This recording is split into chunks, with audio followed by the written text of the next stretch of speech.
好，接下来咱要来关心的是，这个司法院庭改法院的前院长李碧桃，伊有表出性骚扰的争议，因为常常对伊的女性员工有意无意安尼卡来手来，所以司法院是认定性骚案成立。监察院也以13-0全票通过，甲伊送庭改法院审理。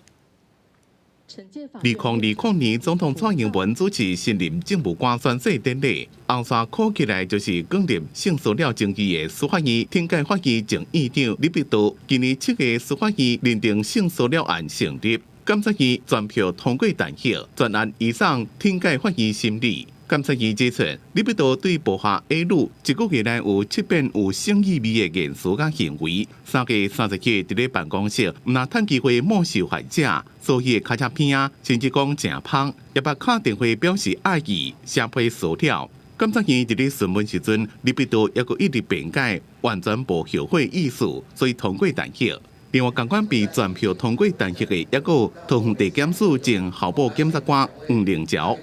检察官